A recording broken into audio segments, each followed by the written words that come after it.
Karachi northern bypass पर कायम अवाम दोस्त मवेशी मंडी में खरीदारी के तमाम पिछले रिकॉर्ड टूट गए। यहां ईद उल अजहा से 3 दिन कबल ही मंडी का 80% हिस्सा खाली हो गया है।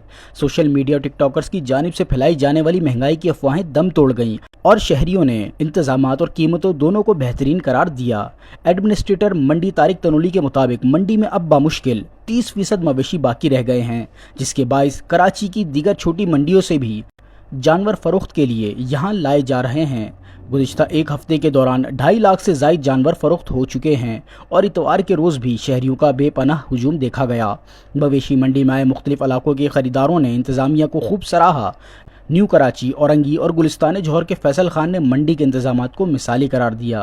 पाक कॉलोनी के दानिश रियाज का कहना था कि सिर्फ 5 से 6 घंटे की मेहनत से इन्हें नहायत खूबसूरत बछड़ा मिल गया।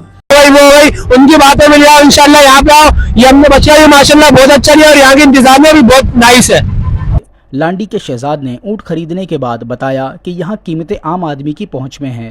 नागरन बाईपास से हम 2 ऊँट खरीदे हैं, बहुत प्यारे प्यारे, लोग भी बहुत प्यारे प्यारे, मुनासिब रेट में बिल्कुल।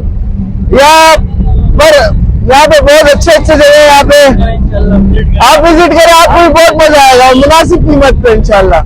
जहां एक तरफ व्यापारी अपना तमाम माल फरोख्त करके फातिहाना अंदाज में अपने घरों को लौट रहे हैं, वहीं दूसरी जानिब मंडी में कायम फूड स्ट्रीट पर भी रौनकें उरूज पर हैं। शहरियों ने घरों को रवानगी से कबल फूड स्ट्रीट पर हलवा पूरी और चाय परांठों के चटखारे भी लिए।